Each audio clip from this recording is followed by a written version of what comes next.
Time for your Miami preview. Boy, wouldn't it be nice to be in Miami right now? I don't know what the temperature is by you, Tim, but there's snow on the ground by me. It's always nice to get away, get to the beaches, and that's exactly what Syracuse is doing this week. We will break down all things Orange and Hurricanes, get you your prop shop, get you some picks with the game, and all that fun stuff coming up next.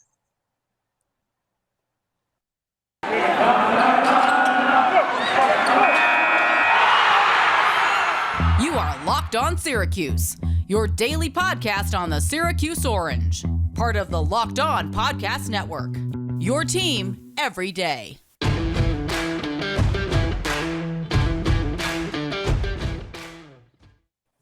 What's up and welcome in. This is the Locked On Syracuse Podcast. I'm Tyler Aki with Tim Leonard. We're with you every single weekday here on the program. Only place to get daily Syracuse podcasts. Today's episode is brought to you by NetSuite. NetSuite is the #1 cloud financial system to power your growth. Head to netsuite.com/LockedOnNCAA for special end-of-year financing on the #1 financial system for growing businesses. We thank you for making Locked On Syracuse your first listen every single day. We are free and available on all platforms. That includes YouTube. So be sure to subscribe to us there. Subscribe to us, Apple, Spotify. Drop a review, all that stuff. Drop a rating. We'd love to hear from you on the program. Comment on the YouTube videos as well. All right, Tim, big one against Miami. This is a Miami team that you look at everything. It's like, whoa, they're 3-0 in the ACC. Yeah, Must be look nice. out. Yeah, so Syracuse Right. 1-1 right now. And they're looking to pick up a win on the road against a Miami team that it's almost a little Spider-Man meme-ish, maybe even like on steroids a little bit. You've got a Miami team that can shoot and provide plenty of offense. They're 25th in the country in KenPom in offensive efficiency. But on the flip side of the coin, they're actually worse than Syracuse at defense, which I don't know how many teams we're going to see, especially once you get into conference play, how many teams we were going to see that were actually worse than Syracuse at defense. But alas, here we are. And we have found the Miami Hurricanes. Yeah, this is probably the only legit team, right? No disrespect out there to the Boston College fans that might be listening or the Pittsburgh fans, but out of the group of teams that are in that middle tier, Miami and Syracuse are pretty similar makeup. You're right, because Syracuse is 19 on offense right now. They're 188 in defense. Miami 202 on KenPom's defensive efficiency ranking. That's not good, but pretty similar teams. They rely on guards a lot. Miami's got some talent on this team, I would say, and they recruit pretty well, even though they've been down in the dumps for their standards and really for anyone's standards the past 2-3 years. A lot of that, keep in mind, they have been devoured by the injury bug, not just bitten by the injury bug. They've been literally devoured by it. And it's, I think, partially in their training staff, and they've sort of reevaluated things there and acquired some new trainers. But now this team is healthy, and a healthy Miami team has always been pretty good under Jim Larinaga. It's just been a while. Yeah, speaking of health, one of the big names that they're likely getting back in this game is Sam Wardenberg. He's coming out of COVID-19 protocols. And just to further the similarities between the two teams, neither one's going to play a lot of guys either. Miami likes to stick to a tight ship, 7, maybe 8 guys, but that 8th guy really not usually going to play more than 5 to 7 minutes off the bench for the Hurricanes. And right now, this is a Miami team that can shoot the basketball. They're pretty good from distance. They're pretty good really all around. They take a lot of shots as well, so they can play with a little pace on you too. So that's something that I would like to see, a little bit of transition game back and forth. This is going to be a very up-tempo game, I think. And now the zone may dictate a little bit of policy on one end, but for the most part, Syracuse should be able to do what they want in terms of getting up and down the floor. Yeah, I'm glad you brought up the tempo because I'm curious to see that, because looking into Miami more and you see the numbers they're putting up, they have won 7 straight games here, and they put up 90+ against NC State and Wake Forest in their last 2 ACC wins.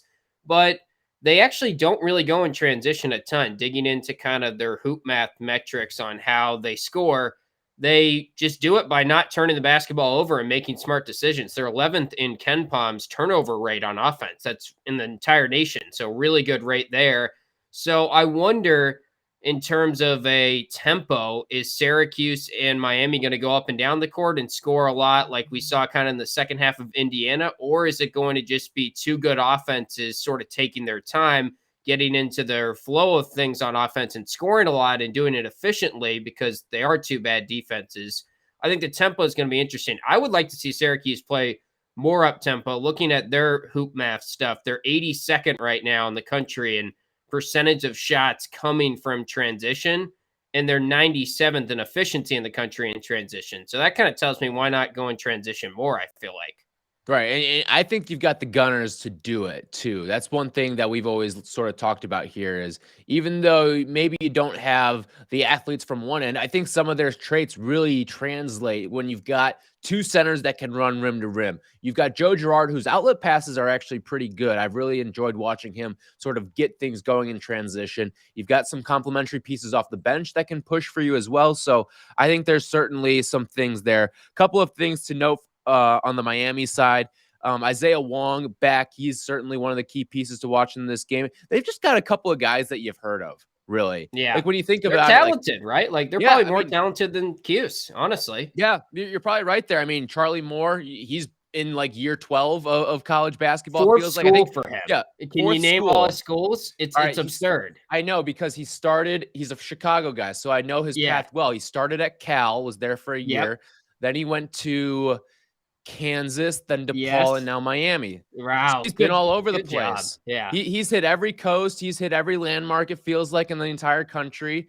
But yeah, so there's a little Charlie Moore history for everyone. But see, okay, this is a thing about Charlie Moore, though. Small guy, kind of like Joe Girard on the other side, smaller guy. This should be a matchup that Girard should have a little bit of success with because Charlie Moore's not going to overwhelm you. Kind of like what we saw with Kihei Clark. Even though Kihei Clark's a smaller guy, Kihei Clark played with a little more viciousness to his game than a Charlie Moore did. Now, I'm not saying Charlie Moore is not a tough player, but I think this is a matchup that should help Joe Girard out a little bit.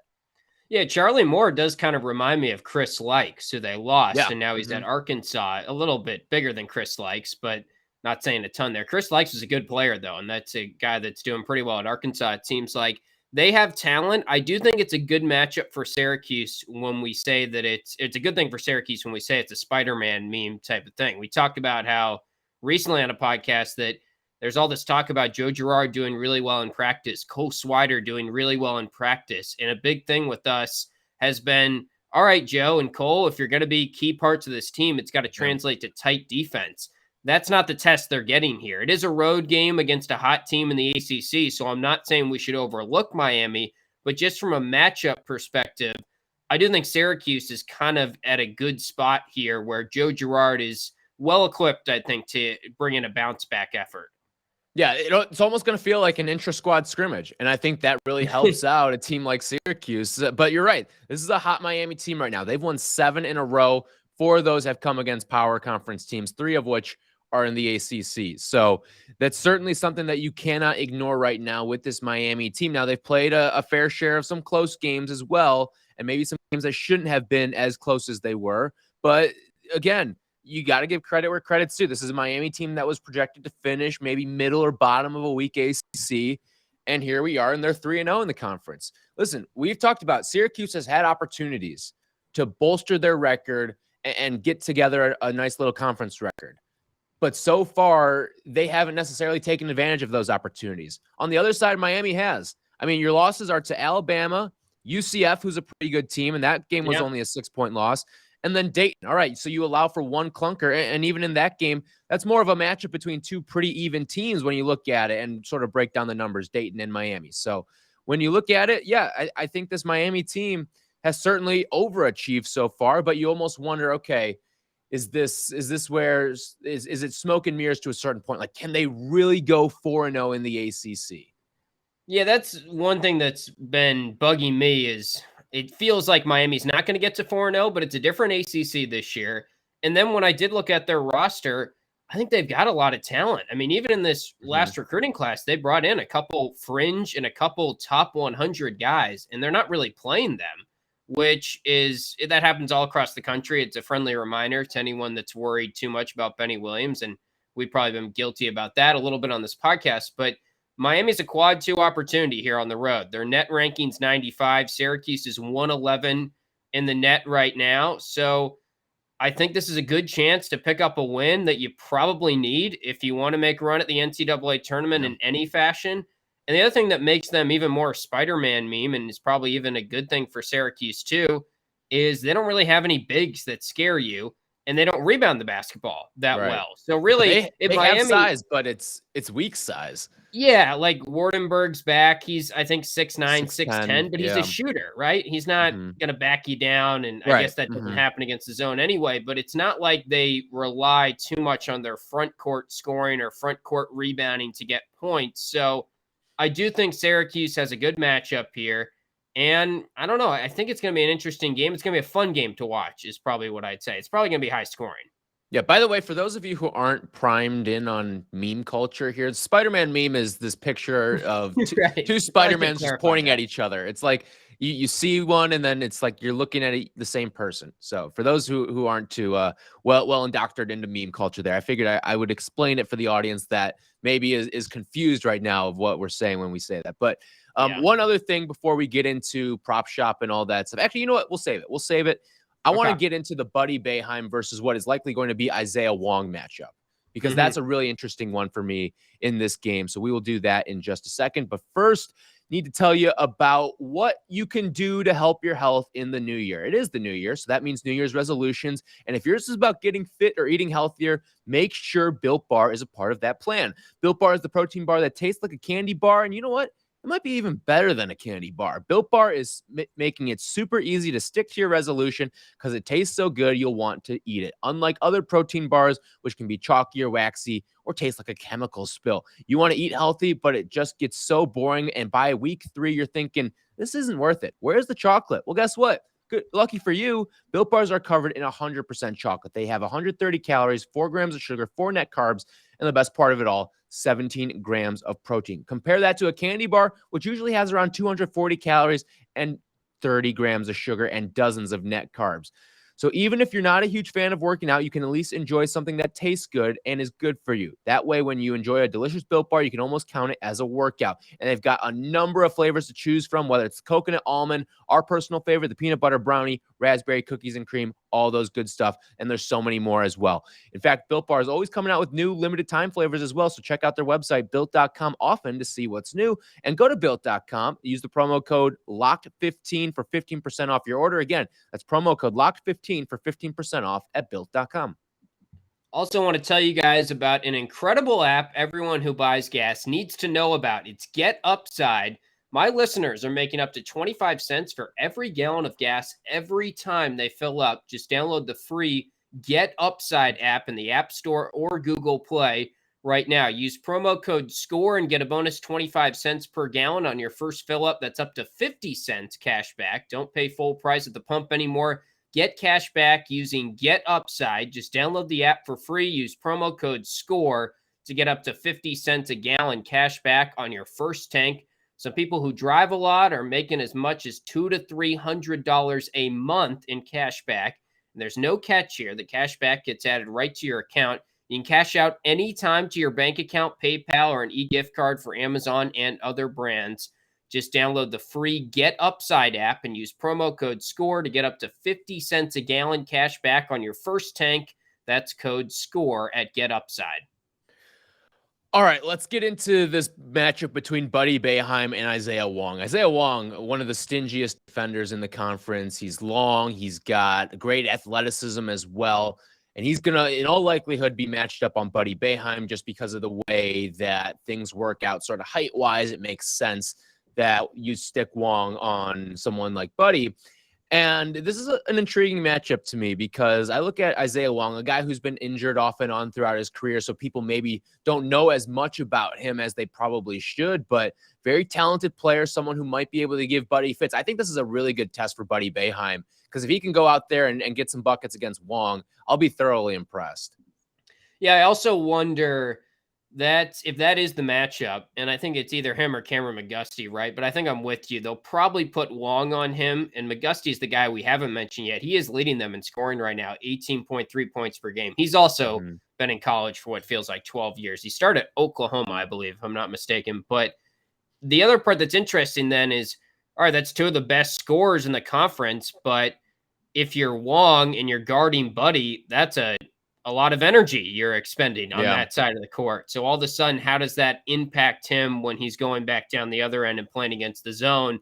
And that's why we see Syracuse be up there in minutes per game partially. It's mostly because Jim Boeheim's philosophy, but he does that because Syracuse plays in a 2-3 zone. All the guys at the end of the year that you see leading in the minutes per game column in the NCAA, most of them play predominantly 2-3 zone, and 2-3 zone defense just allows you to conserve energy a little bit more, typically speaking. So I want to see this 2-3 zone maybe give out a little bit more energy at the top and a little bit more urgency on the closeouts, but that is an intriguing matchup. Whoever wins that matchup is going to have a huge upper hand in terms of getting their team the victory.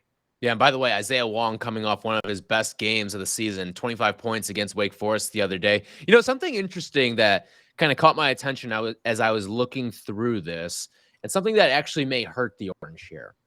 It is the fact that when you look at this team and their projected starting five here, all right? So let me lay it out for you. Charlie Moore, Isaiah Wong, Cam Auguste, Jordan Miller, and then in all likelihood, you'll see Sam Wardenberg back in this game. And if that's the case, you'd imagine he would be their starter at center. And I kind of listed everyone there by position / height order, but it's actually the inverse in terms of 3-point shooting prowess. Like, the taller you get, the better you are at shooting threes on this team. Whereas traditionally, the shorter you are, sort of the better you are at shooting threes, or at least like the guards are all going to be sort of comparable because 3-point shooting is sort of a guard's art, right? And when I think about the zone, that can pose a lot of issues because you're talking about guys that are probably going to be on the wings that are their best 3-point shooters. And we have seen how troublesome that wing area has been as a part of the 3-point shooting defense for Syracuse. So when you've got guys like Wardenberg, Jordan Miller, and Cam Auguste all hovering in the neighborhood of 40, and in the case of Wardenberg, he's north of 40, and he's their tallest guy, this could pose a real problem for Syracuse because those areas are going to be susceptible to 3-point shooters, and those are the guys that are going to be shooting the threes for this Miami team. Right, and not even the wing, just the corner. That's been our biggest issue this year, it feels like. There has been some threes on the wing, but it feels like compared to most years, the corner has been really giving up a lot of threes, especially at the start of these games. We said it was a good matchup earlier. The only thing is you can only have such a good matchup against the Syracuse defense right now because there's flaws inside, there's flaws outside. So maybe they aren't scoring a ton of their points inside, although I did see that their field goal percentage at the rim is still pretty solid, and Syracuse's field goal D at the rim right now is 340th in the country. They're always really low in that category because they give up offensive rebounds and teams get putbacks pretty easily. But 3-point percentage for Miami, 89th in the nation, 35%.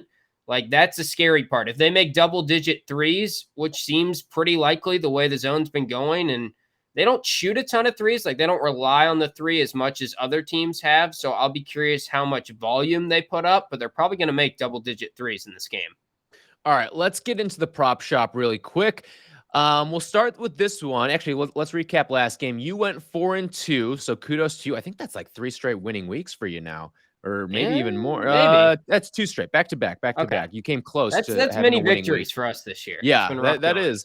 And then I went 2-4. I continued to stoop down. I think you're doubling me up in money, albeit we both have negative money, but you're doubling me up to a degree. So I guess I'm just in double the debt that you are in right now. But anyway, look to rebound here in this one. So Syracuse, the team total 78.5. I even teased this in a BetOnline read yesterday about maybe look at some team totals with both Syracuse and the opponent here.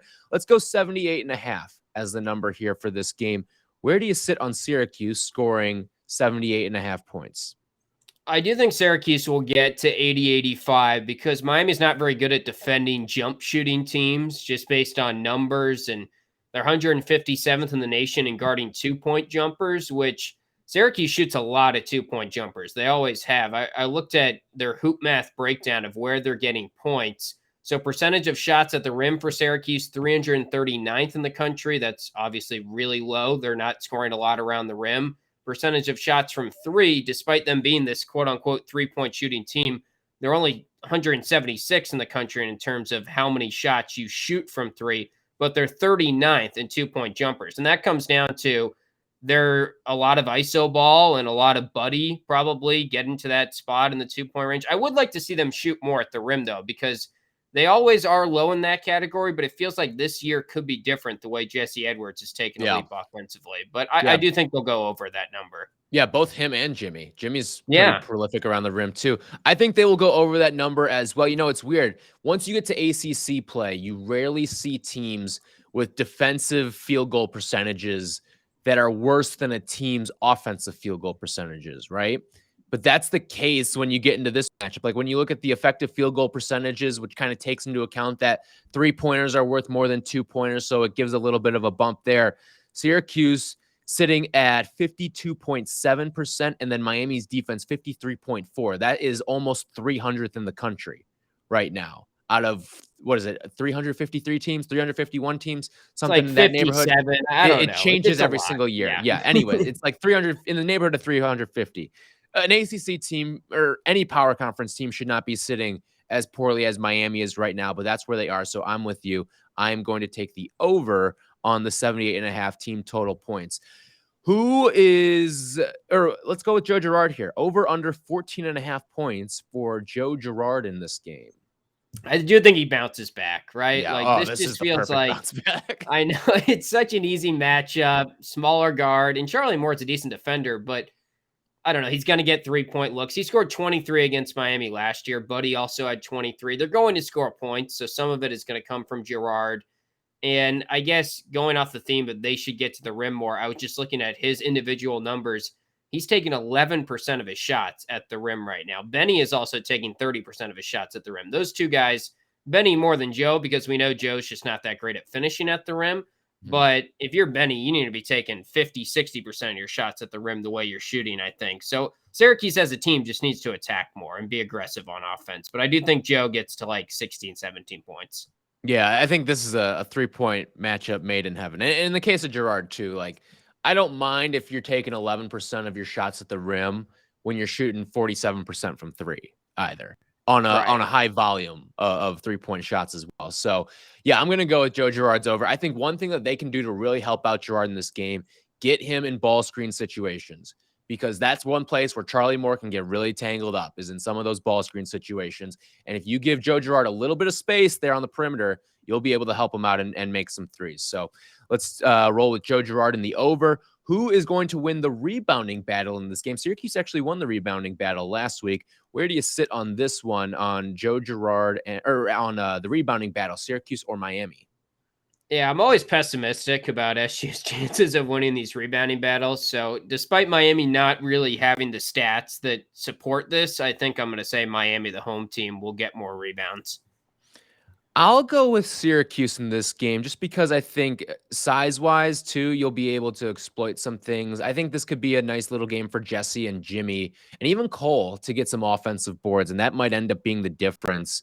And we've seen Syracuse with some of those. Like we saw a couple against Virginia where there was like 2, 3, 4 offensive rebounds in a possession.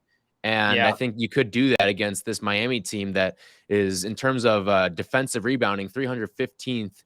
Or defensive rebounding, they are 224th in the country. Their offensive rebounding, they're 315th. So you're not really going to have to worry about them a whole heck of a lot on the offensive boards in this game. All right, we'll save leading scorer and also our BetOnline spread and point total. We'll save that coming up next. But first, I do want to tell you about NetSuite because this is it, the putt to win the tournament. If you sink it, the championship is yours. But on your backswing, your hat falls over your eyes. Is this how you're running your business? Poor visibility because you're still relying on spreadsheets and outdated finance software. To see the full picture, you need to upgrade it to NetSuite by Oracle. NetSuite is the #1 cloud financial system to power your growth with visibility and control of your financials, inventory, HR planning, budgeting, and more. NetSuite is everything you need to grow all in one place. With NetSuite, you can automate your processes and close your books in no time while staying well ahead of your competition. 93% of surveyed businesses increase their visibility and control after upgrading to NetSuite. Over 28,000 businesses already use NetSuite, and for the new year, NetSuite has offered a new financing program for those ready to upgrade at netsuite.com/locked. Head to netsuite.com/locked for this special one-of-a-kind financing offer on the #1 financial system for growing businesses. Again, that's netsuite.com/locked. All right, one of our favorite things to do on the prop shop here is pick who is going to lead Syracuse in scoring in this game. We both hit on this one. We took the free cheese on this one by taking Buddy Boeheim at plus 110. You, the odds maker, the almighty odds maker on this show, Tim, have put a minus in front of his name, and rightfully so. Buddy Boeheim now minus 110 to be the team's leading scorer. Some of the other guys, Joe Girard plus 250, Jimmy Boeheim plus 265, Cole Swider plus 395, Jesse plus 600. And if you want to go off the board, it is plus 1,000. You're getting some great odds there, but I don't know who you'd even pick. Like, if you were to pick someone off the board to lead the team in scoring, I don't even know who I'd pick. Probably Benny, just because he has the highest ceiling. I mean, it's not going to be Samir or Frank, I guess. Yeah.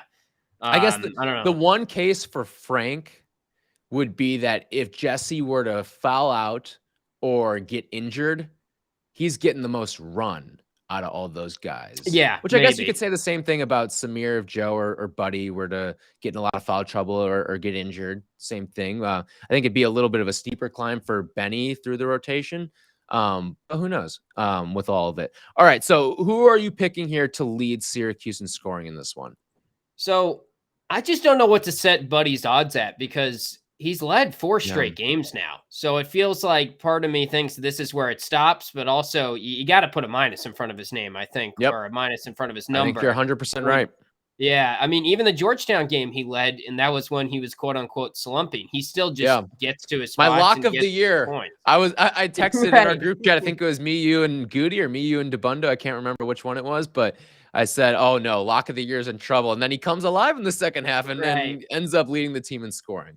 Yeah, I'm going to go Joe, though. I'm just going to try and go for the full Joe Girard bounce back game, and I'll take eggs to the face and from all the Siena crowd if it doesn't work out. But I do think that this is an opportunity for him to make threes. He was 5 for 9 from 3 last year against Miami. I see him making 5 or 6 threes, and Boeheim giving an FU in the press conference afterwards, maybe. Yeah, I'm with you on Joe. I thought about Cole just from an odds perspective. Like, maybe he gets hot Jesse. from 3 I mean, they don't have much size. Like, maybe this is the Jesse game. I mean, everyone's sort of a viable option here. The one guy I would say maybe not is Jimmy. Like, I would probably confidence level when you factor in the odds and everything. Probably Jimmy, but that doesn't mean I think Jimmy's going to have a bad game. I think everyone's going to have a pretty good offensive game. That probably means that Jimmy just led the team in scoring because I mean, Jimmy's putting up 25 in this game now, but no, I'll tell you on Joe here. I hate to match up with you on almost everything here, but yeah, I'm going to go with Joe Girard here. I'm with you. I think this is the perfect sort of bounce back situation for him. So let's ride with Joe Girard to be the team's leading scorer. I hate laying minus juice on one of these props. I can't do it. I can't do it in my heart, Tim. I can't. So, all right, let's get to the spread here. BetOnline.ag has it laid out for you at Syracuse +2 in this matchup. Can the Orange cover the 2 as a dog and get an outright win even in this game? Gosh, I just don't know what to pick here. What do you think? You start us off because I have no lean whatsoever. See, this is one of those games where I think all possible outcomes are there's potential for them. I think Syracuse I think it's going to be close. I'm confident it's going to be a close game. Okay, you think it's going to be a close game? Yeah. I just think when you've got both teams will score. Yeah, I just think when you've got 2 teams that are this good offensively and can score and neither has a good defense, like maybe one defense shows up and then it turns into like an 85-60 game. Like I could see a world where that happens for one of these teams. You get a flash good defensive game. Miami goes up against the zone and the pieces aren't fully together. I can see all outcomes happening. I can see Syracuse blowing them out. I can see Syracuse winning by 7-10. I can see Syracuse winning a tight one. I can see Miami having all of those outcomes in their favor as well in this game. But when you give me the +2, like if you told me I had to take a money line play here, I would probably take Syracuse just because they have a plus. And I think when you've got 2 teams with all this variability between them, I always opt for the dog in this game. If you're going to give me points, I'll take the points. So I'll roll with the Syracuse +2, but this is not a vote of confidence by me. Yeah, so I'm kind of thinking the same way as you. I feel like Miami's won 7 in a row. Syracuse is more urgent. So I like that Syracuse is probably a little bit hungrier going in this matchup. But then also Miami's at home. And I feel like Right. it's a pretty even matchup. So maybe you just lean with the home team. I'll take Syracuse because I'm getting a couple points. And I do think this game goes down to the final couple possessions. I really think that's going to be all these ACC games are going to be close. And I feel like for all the the most Miami part, games fun. are pretty close too. Yeah. Like, am I remembering that correctly? I feel like they are relatively close. Well, not every single last year. time. We blew them out last year. So Miami, I looked it up. Syracuse 6-4 against Miami since they've joined the conference. Okay. The ACC tournament loss was a notable one. I want to say that was 20. It was That the year was we didn't make the tournament, right? 27. NIT year. So 2016. I thought that was the 17 Final year. Four year. Or no, Okay, that was so a Pitt. That was Pitt. That was Pitt. That was Pitt. right. 2017. They went into the ACC tournament probably needing to win, didn't get it against Miami in the first round. I think that was a 60 to 57 type of game, something like that. I looked at it this morning. So that's a notable one. And we do play them again in the regular season finale. That could be a big game for both teams. I mean, Miami is kind of, 95 in the net. They're not on the bubble, but if they keep things up, they could be one of those ACC teams that's trying to be the fourth team or fifth team to make the tournament this year. So Miami still has a lot to play for, but I'll take Syracuse, I guess. And as for the over-under, I'm going to take the over. I think one of these teams gets to 90. I'm also pretty torn on this because I do think the zone will slow down the pace, and we won't see it be a frenetic pace game, but there's maybe a chance of overtime. So I don't know. I see it playing out kind of like that Indiana game where both teams are scoring. It's pretty fun to watch. Yeah, I'm with you there. I'm gonna roll with the over here. Like you're right. This is an overtime candidate game as well. So I also look. So Syracuse and Miami have 8 times since Syracuse has joined the ACC. So what is this? This is 1, 2, 3, 4, 10 5, games, 6, 7, 10 games. I'll let you do the math for me. 10 games. 8 of them have been single digit games. So just kind of shows you how close these games really have been for both of these two teams time and time again. So, all right, that is going to do it for your Miami preview here. Syracuse, Miami taking on later on today. We will have the full recap podcast for you guys tomorrow. So check that out in your feed. Subscribe to us, YouTube, as well as Apple Podcasts, Spotify, the Odyssey app, wherever you get your podcasts. Subscribe and make us your first listen every single weekday. We're with you Monday through Friday on the Locked On Syracuse podcast. So for Tim, I'm Tyler. We will recap Miami with all of you guys tomorrow.